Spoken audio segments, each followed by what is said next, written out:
Terima kasih, Mbak Moderator. Assalamualaikum warahmatullahi wabarakatuh. Selamat siang dan bagi kita semua. Om Swastiastu, Namo Buddhaya, salam kebajikan.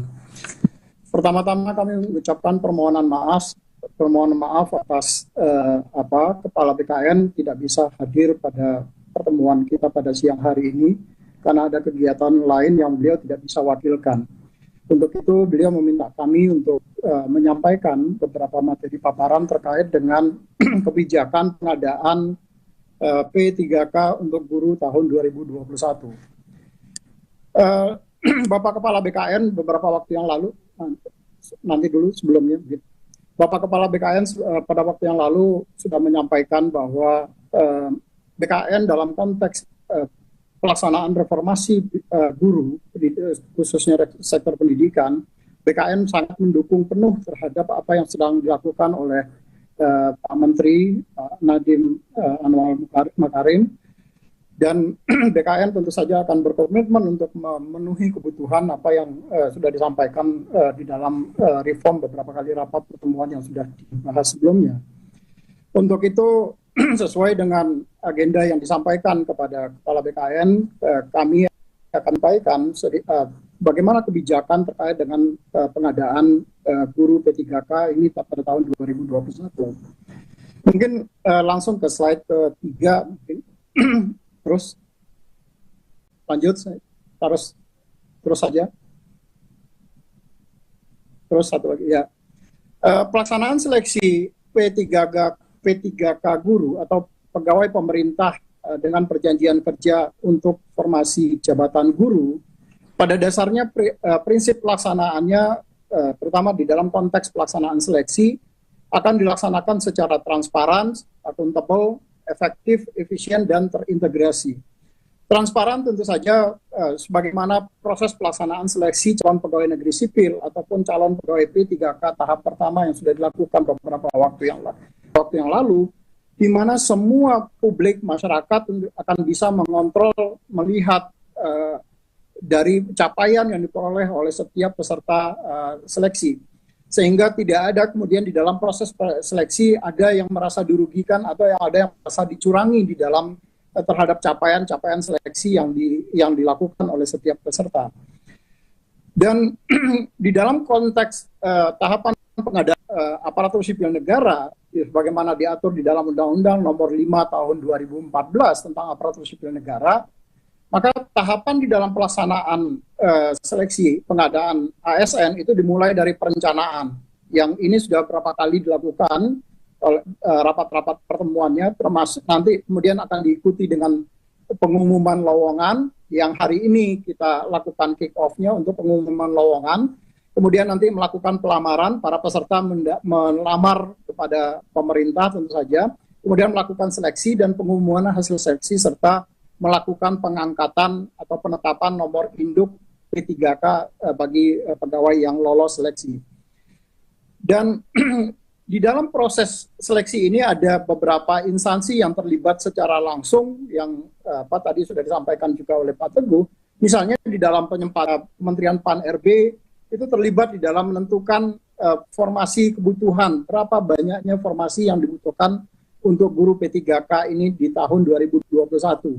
Tadi Mas Menteri menyampaikan ada kebutuhan sampai dengan 1 juta guru.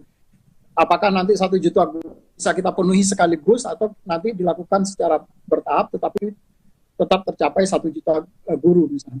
Yang kedua, karena nanti ada proses seleksi, maka tentu saja nanti akan ada passing grade. Berapa tingkat kelulusan dari seseorang guru, sehingga kualitas seseorang guru seperti tadi sampaikan arahan dari Pak Wapres misalnya, ada beberapa kompetensi-kompetensi dasar dan kompetensi teknis yang dibutuhkan bagi seseorang guru, sehingga ke depan kita berharap bahwa kualitas anak didik kita itu akan jauh lebih baik.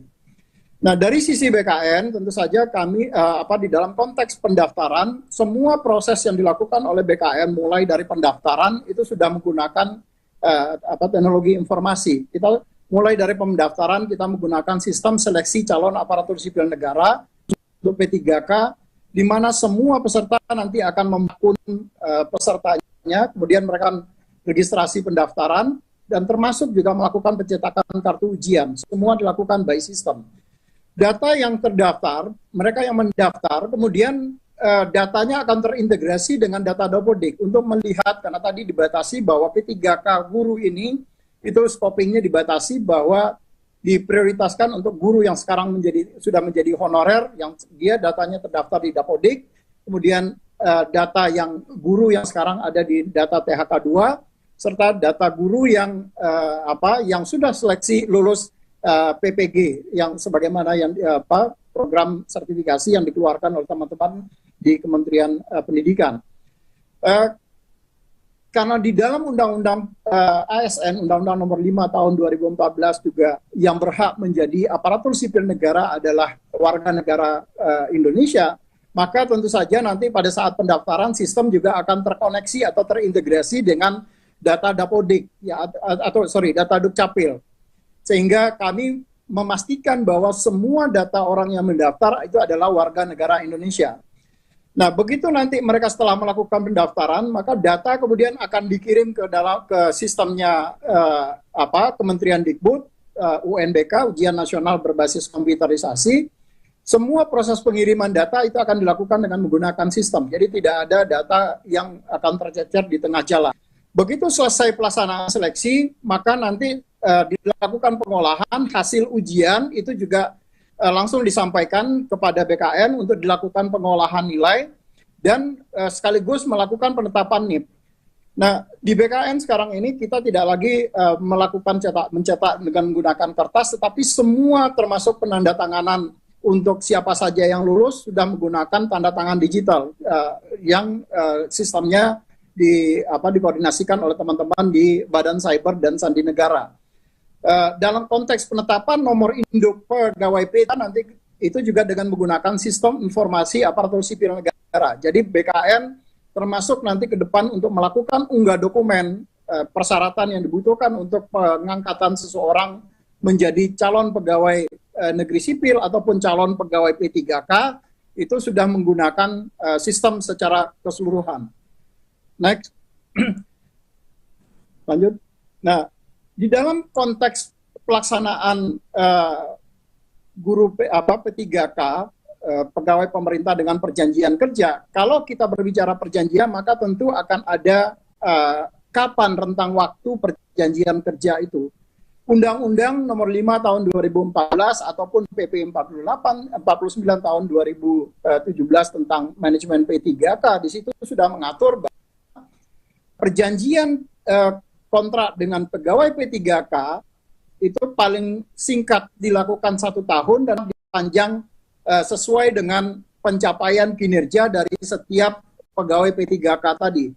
Termasuk juga nanti kesesuaian dari kompetensi. Jadi kalau kompetensinya ternyata tidak pas di bidang itu, maka tentu saja kontrak P3K-nya bisa diputus dan yang bersangkutan kemudian bisa mengikuti kontrak dengan jabatan yang lain, yang berbeda.